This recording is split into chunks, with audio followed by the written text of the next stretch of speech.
Welcome back to the sweatshop. Today we're sitting inside of a 2011 Ford E250. This particular vehicle has had its catalytic converter stolen by some scumbag. So we're going to show you today how you may be able to tell. Essentially, if your car is quiet the night before when you parked it up, and then you go out in the morning to go to work, fire this thing up, and it sounds like this, may have a problem.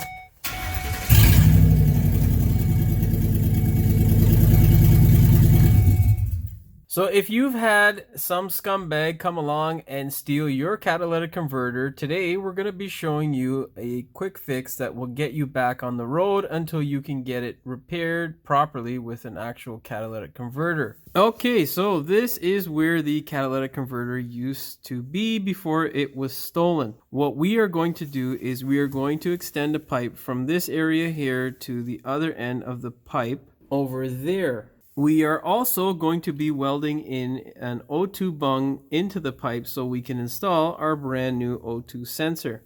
Please keep in mind this is not a permanent fix because this vehicle will be on the road. This is a temporary fix so that the customer can get back on the road. Now, however, if you are a farm truck or a vehicle that is off-road and you don't require an emissions test, you can do this as a long-term fix. However, I would recommend getting a catalytic converter. If you are going to run without a catalytic converter, you can install an O2 sensor extender or fouler. It's something that will work long-term, but it's not something that you should be doing, especially if you are in a place that requires you to have an emissions test or a smog test. It is not something that you want to bypass. Just fix it properly. Okay, our first step here is going to be to determine the actual size of pipe that is needed to fit to this end here. I have determined that already. It is 2¼ inch, but we will be using 2½ inch and shrinking it down so we can slip it into this portion here and weld it up. On this side of the pipe, it is 2½ inch, and we will be expanding the pipe to fit over this existing pipe. That way we can weld it up.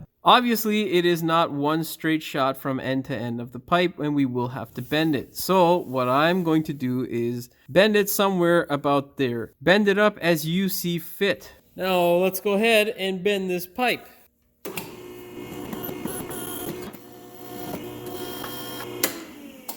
Now we will go and measure the appropriate length of pipe that we need. We will cut it wherever need be, and then we'll expand on this end and shrink on this end so we can fit it in there.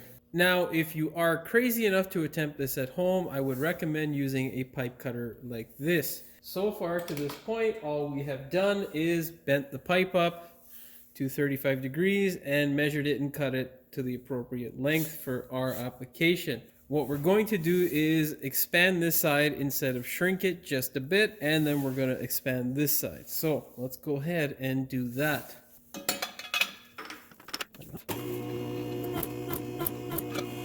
Now all we got to do is try it on the vehicle and make sure that it fits. Okay, so we have marked an X here and then scribed it so we know where to drill. So our next step here is to drill a hole so that we can weld this O2 bung to this section of the pipe here. First things first, get the tools that you'll need. One will be a punch, a center punch, a hammer to hit that punch, a 1/8 drill bit, and then a step bit on a drill, of course.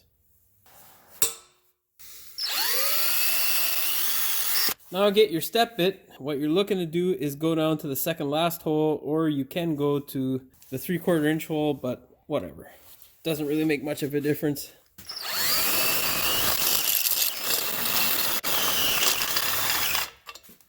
Now our O2 sensor will fit comfortably in that hole. All we got to do now is we're going to line the jam nut up like this, or the O2 bung, and we're going to weld a tack there, and then we're going to test fit it to make sure that it is in the correct place.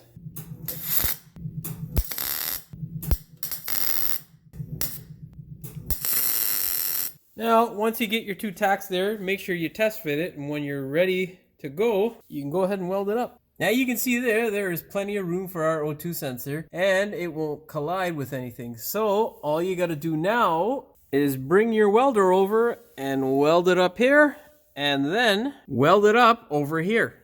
That's that. Once you've welded up your exhaust on either end, you are good to go. You can now install your O2 sensor. Just make sure that you don't burn yourself accidentally on the hot welds. I think it's a fairly good result. Here's a tip though. If this is something that you have to do quite a bit, I strongly suggest getting a mirror if you already don't have one. This thing makes my life so much easier. It allows me to see, obviously, what I can't see. So, get one. Now the only thing left to do is to test your work. So, let's fire it up.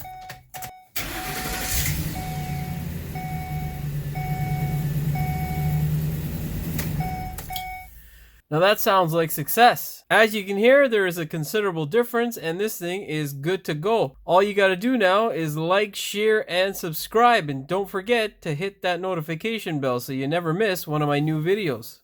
Step 1 is to figure out what size of pipe you'll need and what size of pipe. This is nuts. A catalytic converter is required by, that is where the other end of the pipe is a universal catalytic fuck. This information is basically useless to most people out there because they don't have a fucking pipe bender like you, Jimmy. So I don't know why I am continuing to ramble on. God damn. This useless. Definitely use a pipe bender. That's not a bender, Jimmy. It's a cutter. Good job. Oh, what the hell am I saying? Now all we're gonna... Fuck. Damn it. Oh, are you fucking serious? A key thing that I can tell you, which I didn't do, is to hit record when you actually try to explain it the first time. 1/8 drill bill to... What the hell am I saying? Oh, for fuck's sakes, man. For people who do this sort of... Nobody got time for that shit. What the fuck's wrong with you? Of course.